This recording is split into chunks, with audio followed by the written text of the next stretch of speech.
But I think truthfully in the world we're living in now, I use this analogy a lot. Maybe I overuse it, but you need to find a way to some degree to escape the matrix. I've escaped the matrix. Yeah. I've literally escaped the matrix in nearly every form. So any form of oppression no longer applies to me. I can't be canceled. No, I can say what I want.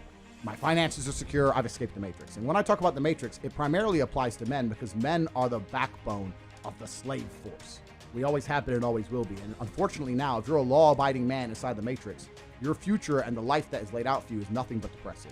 You're going to go to school, you're going to get in debt, you're going to get a job, you're going to get a wife, divorce is coming, you're going to lose the house eventually, your job's shit, inflation's outpacing your wages, you're going to work, no one's going to appreciate it, now you're old and your life's over.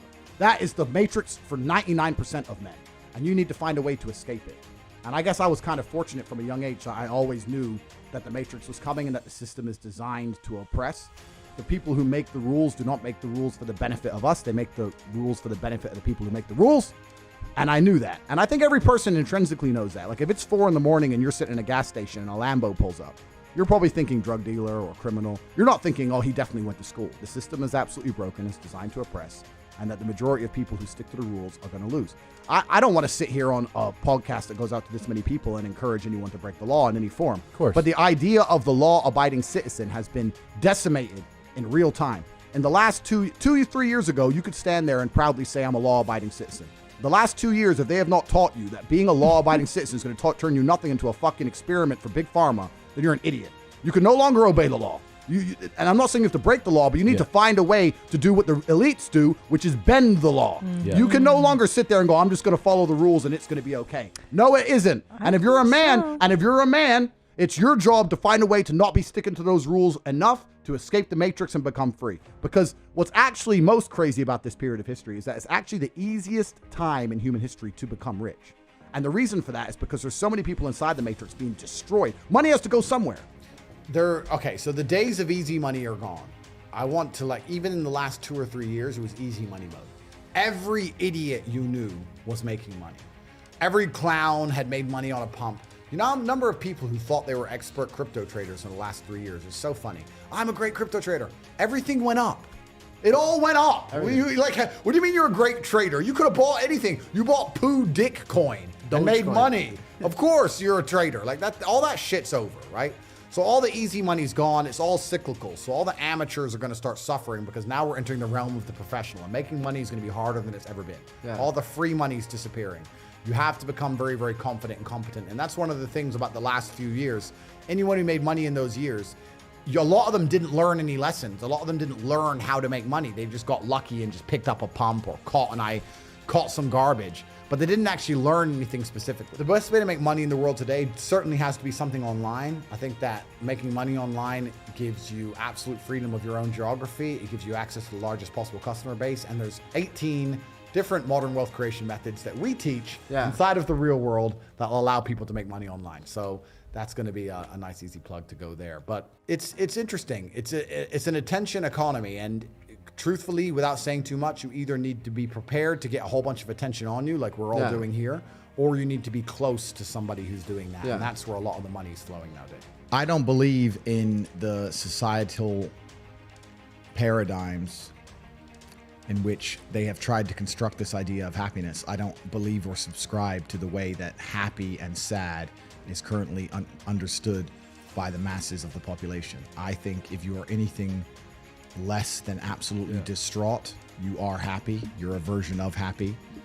It's like saying gray is a version of black, right? No matter how light the gray is, you can still call it a version of black. And unless you've gone through an event, which hopefully doesn't happen too often, like the passing of a family member or something that's truly destructive and detrimental to your mindset, besides these events, which hopefully only happen a few times in your life, you should be happy. If you're not crying or paralyzed in silence due to the absolute magnitude of a detrimental circumstance or the absolute magnitude of a negative event, then you are a version of happy. So I am always happy is the short answer. I don't believe in not being happy. I don't believe in not saying to myself I'm happy. I'm always a version of happy. And this idea of chasing happiness and always being concerned and preoccupied with how happy you are is actually the biggest mistake that a lot of people make, I think, in the world today. Especially men who wake up and go, oh, I don't really feel happy, so I need to get happier. And that's how they end up. I think money is related to power, but in and of itself, it's not the only thing that makes somebody powerful. No. But just on the checks, and I'll answer that in more detail in a second, but on the checks and balances question, if the ocean doesn't reach a point of equal and opposite force, it will just engulf the entire planet, right? There has to be an equal and opposite force at some point.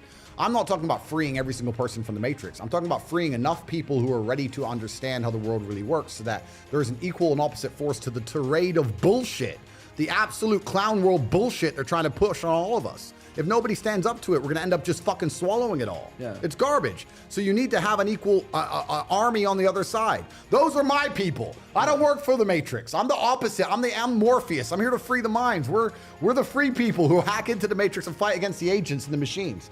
As for money being power, money is certainly related to power, but the true power of the world is influence. I am currently one of the most powerful people on the planet. I can influence millions and millions and millions of young people with my mouth alone by speaking. That's why they fear me.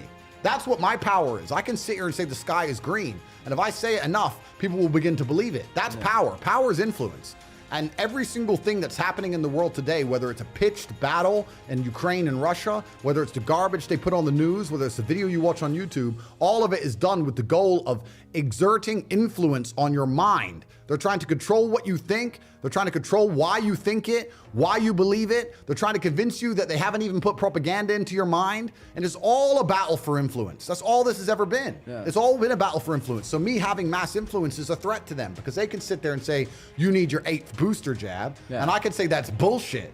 And we have two armies, 2 battles of influence against each other. I am absolutely and utterly a believer in hard work. I'm a proponent of hard work. I have all this money and all I do is work. My entire life is work. This podcast is work. I'm getting in the car, I'm going to another meeting, work. I want to go to the gym so I'm in good shape, work. It's all work. My entire life is work. And people don't want to look at life that way. They want to talk about work-life balance and being lazy and all this crap. I don't believe in any of that. I believe in if you want to win, you have to outcompete the man who's prepared to do nothing but work. It's player versus player. If you're going to sit there and go, I don't want to work more than an hour a day, well, the guy who does want to work more than an hour a day is going to beat you. And no matter how smart you are, there's always a smart dude who's doing the same smart work you are for more hours than you're doing it. That's just the nature of the game. The way that humans work and the way that we've evolved as a species is that we don't really learn lessons unless they're learned the hard way. Yeah. I believe that unless a lesson is taught the hard way, you're not going to learn it. You can have so many near misses and people won't learn their lesson. Bro, you must know a guy who goes out there, nearly crashes his car, doesn't slow his ass down until he wrecks it. Yeah. Like, this is how people are, right? So you need that pain for the lesson to sting enough to really genuinely go inside of your mind. And it's the same with everything. It's the same with driving a car or business. Truthfully, if you want to learn a lesson about business, you're going to have to suffer at some point, right? So we always say that most people are not successful with their first companies, X, Y, Z, blah, blah, blah. I get that. The truth is, there's a lot of people who make a lot of money with their first company, but they just spunk it, act an idiot, and it all blows up in their face. And that's how you get the discipline on your 4th company that when you have $3 million in the bank, you just leave it there.